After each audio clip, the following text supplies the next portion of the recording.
Arteko konferentzia deitu zen Euskal Herriko eta atzerriko hainbat eragilek bultzatuta. Atariko moduko bat izan zen hura eta 3 egun beranduago, eta erakundeak egin zuen aldarrikapenarena bide armatuari betiko uko egiten ziola esanez hain zuzen ere. Urte horren kari nazioarteko jardunaldiak antolatu dituzte egunotan hainbat eragilek, bakeak Euskal Herrian eta mundu zabalean dituen erronkei laguntzeko asmoz. Aieteko adierazpenak agertoki berri baterako bidea ireki zuela gogorarazi dute antolatzaileek, eta honen ostean izandako Kolonbiako bake prozesuarekin 20. mendeko gatazkarik zaharrenetakoak eraldatu egin zirela. Eraldaketa horretan lorturiko aurrerapenak eta oraindik gelditzen diren oztopoak gogoratzeko baliatu dituzte jardunaldiak. Arratsalde on guztioi, 10 urteetak jarduera armatua utzi zuela, geroxeago helduko diegu efemeridaren ondorengoei eta baita egunotan ospatutako jardunaldiaren emaitzei ere. Gainera, goiz honetan Arnaldo Oteik eta Arkaitz Rodriguezek agerraldi solemnea egin dute Aieteko jauregian bertan Donostian Aieteko adierazpenaren 10. urteurnaren harira mintzatzeko. Bake justu eta iraunkorrerako bidea egiteak biktima guztien aitortza eta erreparazioa eskatzen duela, azpimarratu du Arkaitz Rodriguez, sortuko idazkari nagusiak entzun dezagun. Gaur, etaren indarkeriak eragindako biktimen aipamen berezia egin nahi dugu. Gure atsekabea eta mina adierazi nahi diegu jasan duten sufrimenduagatik. Gure egiten dugu haien mina. Eta sentimendu zintzo horretatik baieztatzen dugu hura ez zela inoiz gertatu behar.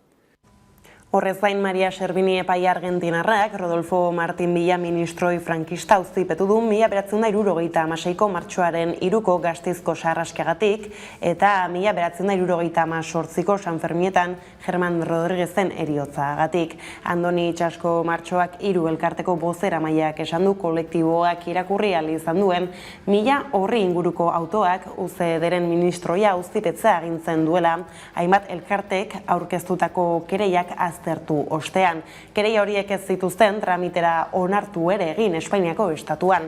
Eta orain, genozidioa eta gizateriaren aurkako krimenak egozten dizkio kereiak Villari, tartean 1976ko martxoaren 3an Gasteizen 5 langile hiltzagatik, era berean 1976tik 1977ra 6 heriotza gehiago leporatzen dizkiote poliziaren agintari goren zenari, eta horien artean dago Germán Rodriguezena 78ko San Ferminetakoa.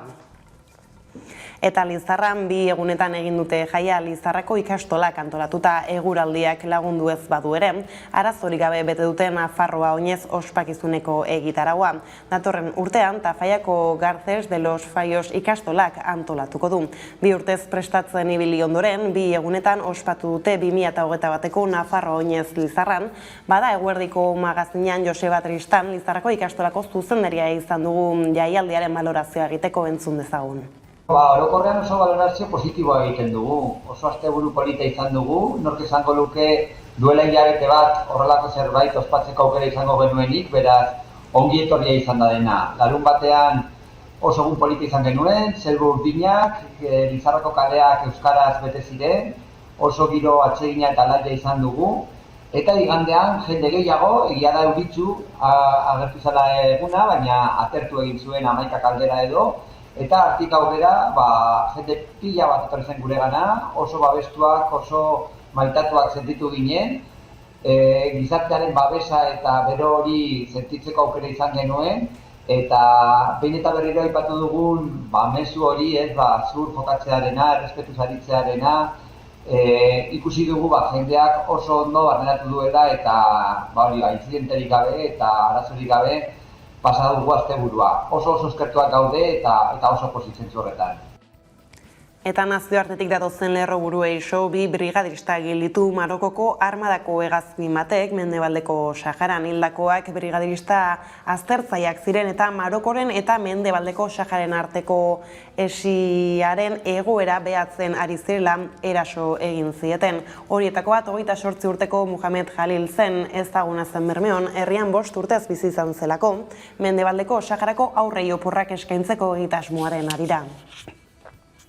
Eta lerroburuak ala, heldu diezaiogun eguneko argazkeria aieteko adierazpenetik eta ondorengo etaren adierazpenetik 10 urte igaro dira. Urte hurren honetan Donostian eta Baionan bildu da Euskal Herri osoko ordezkaritza zabala ordutik aurrerapen handiak egin dira, bai osatu gabeko bake prozesua da, baina parkatu, eta nazioarteko bitartekariek ondorioztatu dute oraintxe Udane Arbeok kontatuko diguna.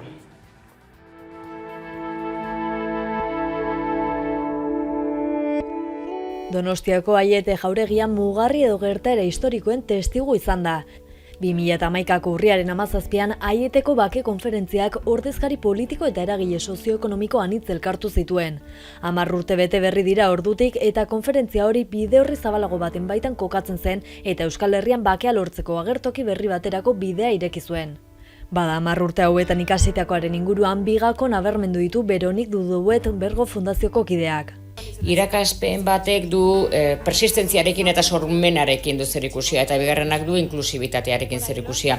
Euskal gizarteak bake prozesuan izan duen rola ere goraipatu du. Euskal gizartea gai izan da modu inklusiboan sustatzeko eta jarraitu du izaten eragile nagusia bake prozesuan. Bide horretan foroak aniztasun zabal bat biltzaz gain parte hartzea ere zabala dela azpimarratu du Agus Hernan Foro Sozialeko ordezkariak. Eta foroak ez du inoiz interpelatzen, ez du inoiz balorazio bat egiten eta oinarritu egiten da bakarrik proposamenak egiten blokeoak handitzeko. Hori da erdiko erreia. Eta horrek utzi digu ona iritsi garen baldintza hauetan, esaten ari naizen bezala baldintza gorretan. Baina eman diren urratsak ez dira izan espero zituztenak Lokarriko Itziber Blanco kidaren esanetan. Baina egia da beste gauzetan, beste gaietan presoen gaian adibidez, urratsak ez dira izan, espero zirenak, behar da. Eta hor oraindik egiteko lan asko dagoela azaldu digu. Testuinguru horretan Arkaitz Rodriguez sortuko idazkari nagusiak azpimarratu du bake justu eta iraunkorrerako bidea egiteak biktima guztien aitortza eta erreparazioa eskatzen duela. Gaur, etaren indarkeriak eragindako biktimen aipamen berezia egin nahi dugu. Gure atsekabea eta mina adierazi nahi diegu jasan duten sufrimenduagatik. Gure egiten dugu haien mina. Eta sentimendu zintzo horretatik baieztatzen dugu hura ez zela inoiz gertatu behar.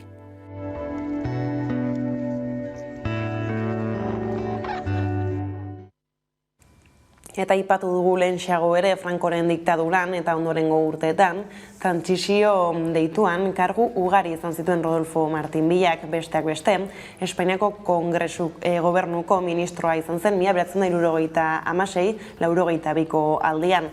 Bada frankismoko krimenak argitze aldera Argentinan auzi bide bat abiatu du Maria Servini epaileak. 1976ko martxoaren 3an Gasteizen Espainiako poliziak 5 langile tiroka hil zituen. 78ko San Ferminetan berriz, Germán Rodríguez hil zuten Iruñean, Liga Komunista iraultzaileeko kidean, hain zuzen ere hilketa horien harira auzipetu dute Villa.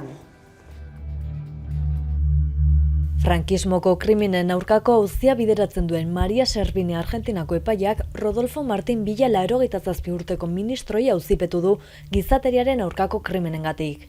Zehazki epaileak auzipetze autoa eman du 1977an Arturo Ruiz gaztearen heriotzan martxoaren 3an Gasteizen izandako sarraskean, 1978ko San Ferminetako polizia errepresioan eta 1977ko maiatzeko amnistiaren aldeko astean izandako 5 heriotzetan izandako erantzukizunagatik. Joan den hilean 1976ko abenduan manifestazio batean hildako Angel Almazanen anaia batek kereia bat aurkeztu zuen Madrilgo epaitegietan Rodolfo Martin Villaren aurka eta 4 poliziaren aurka gizateriaren aurkako delituak eta giza hilketa egotzita. Servinik halaber Espainiako estatuko hainbat administrazioari eskatu die zigor egin bideen fotokopia ziurtatuak eta betearazitako pertsonen kasuei buruzko sumarioak aurkezteko. Martin Villa baita akusatu nagusia. Hain zuzen ere Espainiako poliziak, guardia zibilak edo segurtasun indar eta kidegoekin lotutako talde paramilitarrek 12 pertsona hiltza egotzita ikertzen ari dira Villa. Espainiako ministroiaren gertuko iturriek Efe albistea agintzariek jakinarazi diotenez, Villak helegita aurkeztuko du Argentinako apelazio ganberan Servini auzipetzeko autoaren eta ezarritako fidantzaren aurka. Bilaren inguruko iturriek adierazi dutenez, 2017an apelazio ganbarak ezeztatu egin zuen Servinik atxilotzeko emandako agindua, funtsik ez zuelako, eta era berean neurriz kanpo aske deklaratzeko ezarri zion fidantza ere errefusatu zuen. Martxoak 3 eta San Fermines 78 gogoan plataformako kideek positiboki hartu dute albistea. Dena dela, orain sortzen zaien zalantza da estatuko botereek, gobernuak, judikaturak eta abarrek nola jokatuko duten. Testuinguru honetan Jone Belarra Espainiako gizarte eskubideen eta 2030erako agendaren ministroak adierazi du mingarria dela beste herrialde batzuek lagundu behar izatea frankismoaren biktimei justiziaren bidean aurrera egiten, baina oso urrats garrantzitsua dela. Ostera Herri Batasunako kidei bidalitako bonben auzea ikertzea galde egin du Beatriz Artola Zabalekala, gertakarien sekretu ofiziala kentzeko eskatu du Jaurlaritzako Justizia Sailburuak. 1989an Espainiako gobernuak Herri Batasuneko kidei bonbak bidali zizkiela, aitortu zuen joan den astean ABC egunkarian, Antoni Asunción Barne ministroiak, eta Euskal Herria Bilduk Eusko Legebiltzarreko kontrol saiora eraman zuen gaia. Gertatutakoa argitzeko, Eusko Jaurlaritzak zer urrats egin asmo duen galdetu zion Julen Arzuaga, Euskal Herria Bilduko legebiltzarkideak Beatriz Artola Zabal, Jaurlaritzako berdintasun justizia eta gizarte politiketako sailburuari. Estatuko egituretatik bidalitako bonben kasua argitza ezinbestekoa dela erantzun zion azken honek, eta horretarako ikerketa bat abiatzeko eskatu zuen. Eldabideetan adierazi den bezala, ez dut inolako zalantzarik izan estatuko egituretatik bidalitako bomba karten balizko kasuak argitzeko ikerketa bat eskatzeko. Nafarroan berriz duela ia 40 urte foru hobekuntzaren negoziazioa egin zuten toki berean bildu dira larunbatean Nafarro osoko hainbat lagun Nafarroko jauregiaren aurrean herri plataforma berri bat aurkezteko.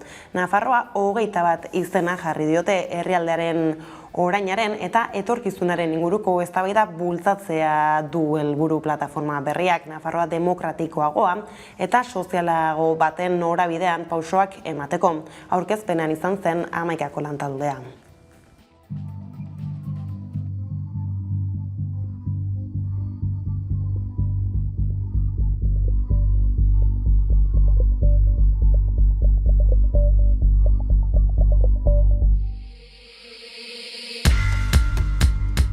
Gaur egunero edo urtero ikusten dugu nola Nafarroko Parlamentuak onartutako lege batzuk bertan behera geratzen direla. Orduan, gaurkotasun handia du honen inguruan eztabaida bat egitea.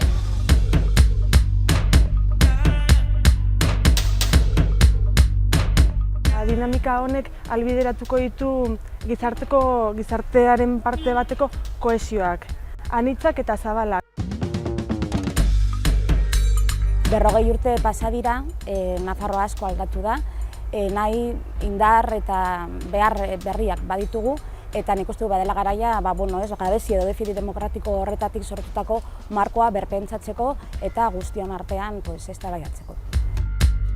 Gaur hemen, Herriberako, Esteiherriko, Sakanako, Iruñerriko, Baztango, Lekunberri Larraungo, Erdialdeko, Erronkariko, Bortzirietako eta Zangotzaldeko pertsonak gaude. Hau da, Nafarro osokoak. Egungo Nafar gobernuko egoitzan bildu gara, hemen eman baitzen duela 40 urte foru amejoramendurago negoziaketa. Eta leku honetan eman ziren ere negoziaketa horien forma eta funtsen aurkako protestak.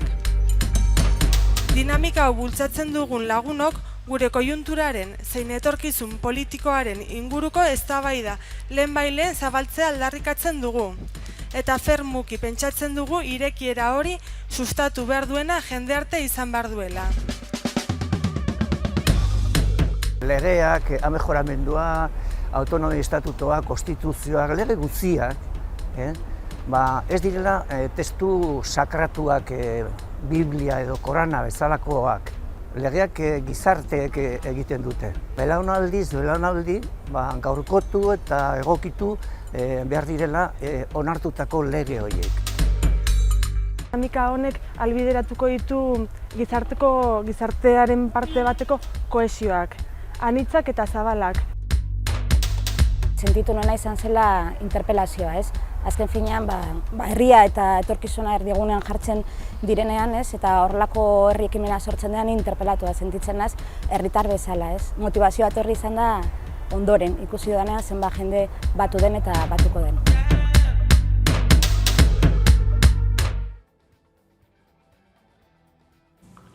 Asturiasa egingo dugu jauzi orain izan ere 50.000 pertsona inguru mobilizatu dira asteburuan Oviedon katedraleko plazan, Printzerriko gobernuari estatutuaren erreforma gehiago ez luzatzeko eskatuz jai eta familia giroan.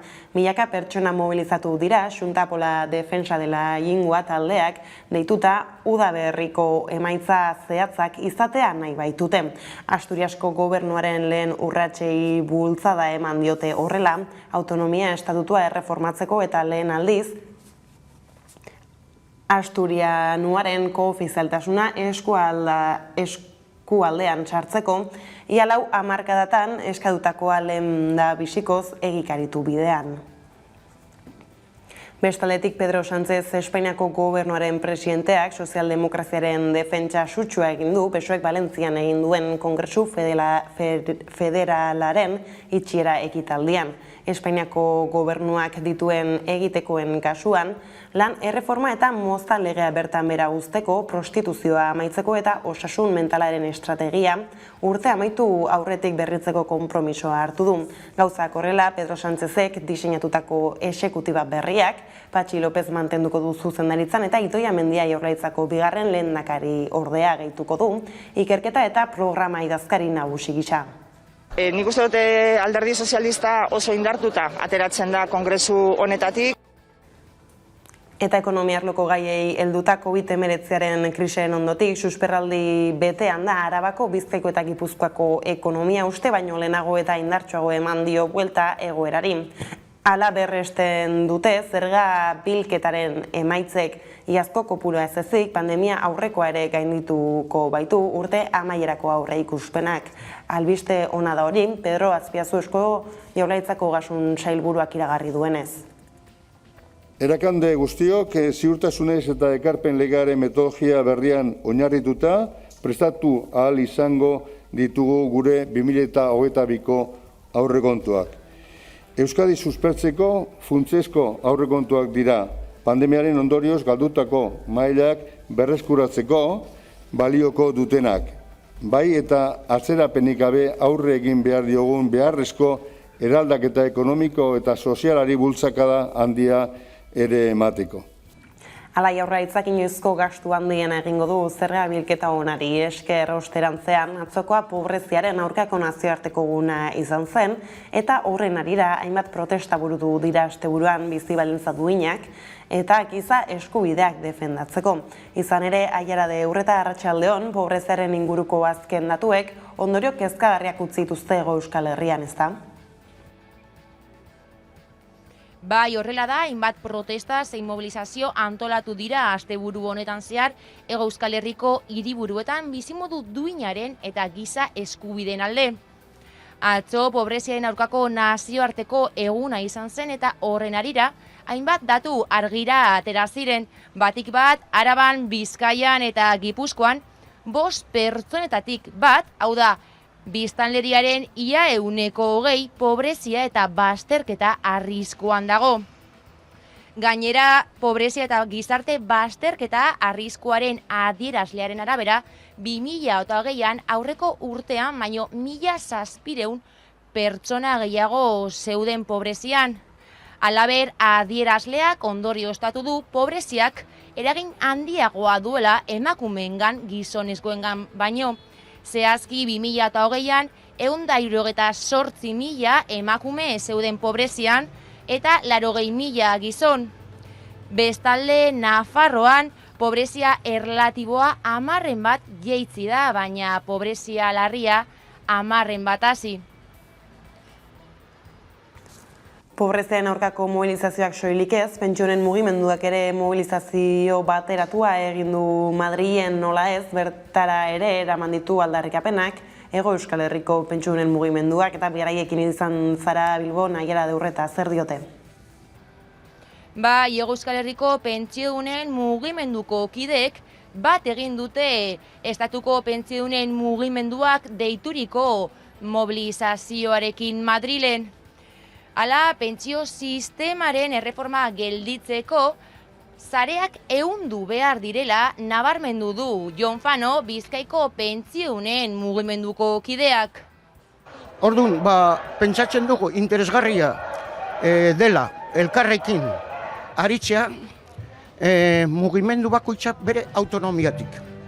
Hau da, guk defendatzen dugu Euskal Herriko pentsiodunen mugimendua bere subiratasuna, eta gure kabuz erabakitzen dugu non hartu parte, nola antolatu gauzak hemen Euskal Herri.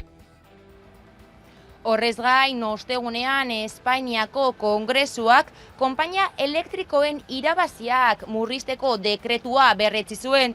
Pentsiodunen iritziz aurrera pausu bat da, baina sakoneko arazoak ez direla konpontzen azaldu du Fanok.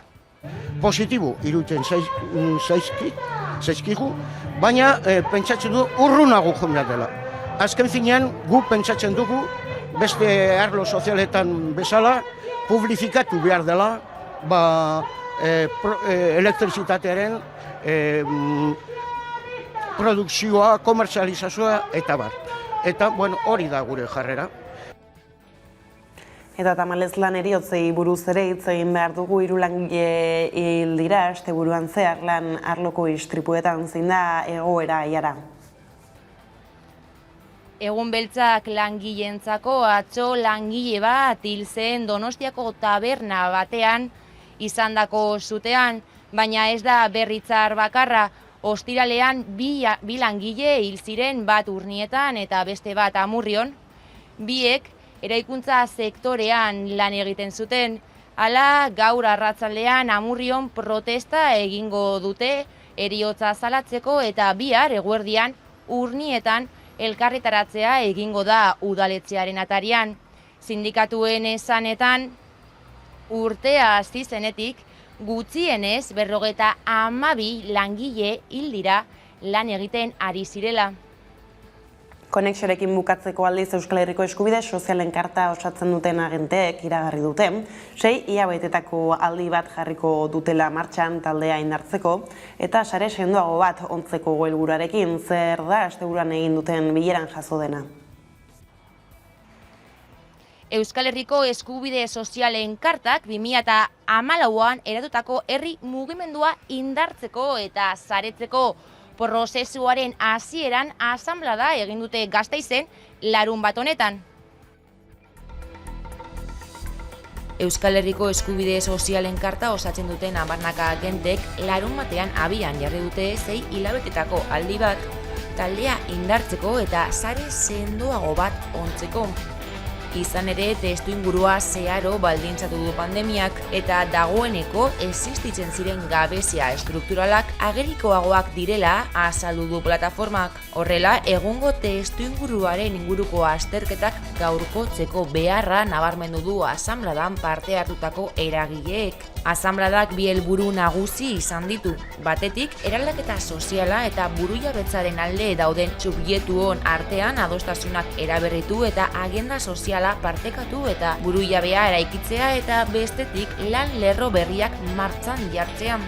Osakorrela parte hartzaileek azaldu dute eragileen adostasunak eraginkortzeko saretu eta antolatzeko era berriak behar direla. Ekonomiatik kultur arlora lasaixago buka dezagun eguerdeko magazinean Garbitxu Deabru Beltzak konpainiako zuzendaria izan dugu gaurkoan gonbidatu nagusia. Kale ikuskizun onenaren Max Saria jaso berri dute Deabru Beltzakeko kideek, Sam Feunin lanagatik bada horretxek konpainiarentzat suposatu duena zaritu da gurean zuzendaria. Niretzako izugarrizko aldaketa gure bizitzan estatu mailan saririk nagusiena da. Orduan, olako rekonozimendu okitzea ez da bate makala. Eta, taldearentzat, azken finean, pixka bat indartzea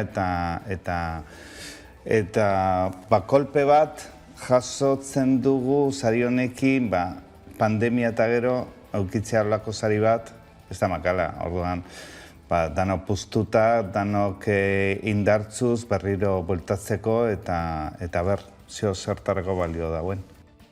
Bestaldetik Euskal Herriko txapelketa FIFA 21 izeneko txapelketa antolatu dute aurten ere, Game Erauntxia eta EH Kirola erakundeek etxe honen 11 telebistaren laguntzarekin. Iker Aginaga kazetariak azalduko dizkigun nondik norakoak. Euskal Herria txapela FIFA 21 txapelketa antolatu dute aurten ere Game Erauntxia eta EH Kirola erakundeek etxe honen 11 telebistaren laguntzarekin. FIFA 21 bideo-jokoan euskal taldeen arteko txapelketa izango da. PlayStation 4 plataforman jokatuko dena, azaroaren 4 hasita eta abenduaren 3 bitartean. Orduan izango baita final handia, euskararen nazioarteko egunean, 11 telebistak zuzenean eskainea. Horretan parte hartzeko izen emateko epea zabaldu dute erakundeek dagoeneko. Game Erauntxia elkartearen webgunean egin daiteke. Hain zuzen, gamerauntxia.eus web atarian erregistratu eta dagozkion pausuak eman beharko dira txapelketan izen eman eta nahi den euskal taldearen izenean jokatzeko. Urriaren 31 arte egongo da izena emateko aukera. 5 euskal kluben gizonezko taldeak izango dira leian, Alavés, Athletic, Eibar, Osasuna eta Reala. Behin erregistratuta 5 talde horietako baten alde lehiatzea aukeratu beharko dute jokalariek eta txapelketaren lehen fasean talde berdina aukeratu dutenen arteko lehia izango da. Hala, euskal talde bakoitzak ordezkari bakarra izango du txapelketaren bigarren fasean, ligaskan. Hartan lehenengo 4 sailkatuek finalerdiak jokatuko dituzte abenduaren 3an, eta final handirako txartela lortzeko lehian izango dira. Euskal taldeei ikusgarritasun eman eta bideojokoen munduan euskara sustatzea izango ditu helburu txapelketak, bai EH Kirolaren baita Game Erauntxiaren sorburuko asmo direnak, eta 11 telebista lagun izango dute zabalpenean aurreko edizioetan bezala. Gauzak horrela direla eta bukaera aldera helduta, Atortxurrok elkartasun jaialdiko antolakuntzak jakinarazi duenez, abenduaren 18an Atarrabian egingo den 25. edizioko sarrera guztiak agortu egin dira ordu eta erdian. Koronavirusak sortutako osasun larrialdi egoeraren aurkako murrizketa neurriak bertan bera geratuta Atarrabiako karpara itzuliko da Atortxurrok jaialdia, abenduaren 18an esan bezalaxe. Hala ere, antolakuntzak oraindik ez ditu agertokira igoko diren taldeak iragarri. Gainera, pasaden urtean antolatu ezin izan ziren ekimen guztiak kontuan hartuta, eta dispertsioaren aurkako borrokan dagoen beharra aztertuta, uztailean zita berezi bat antolatzeko lanean ari da antolakuntza ere. Beraz, zita iritsi bitarte 2019an presentzialki eginiko azken edizioko irudiak jarraian. Besterik ez uraldetik hauek izan dira eguerdiak gurean gaur utzi dituenak. Guztiak eta gehiago nahi duzen aldiro, 11.eus atarian ondo izan eta bihar arte.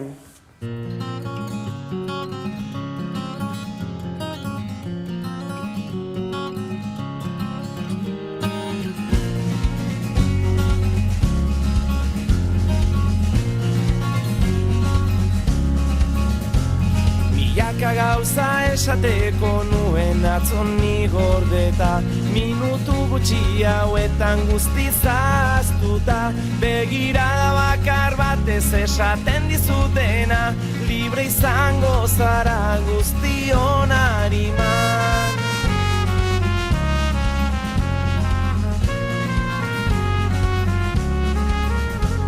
Ezer esan gabe lapurtu zizuten atzo bizitza, gehien maite duzunaren gerizpean, gorputza eramango zuten baina ez burua, ezingo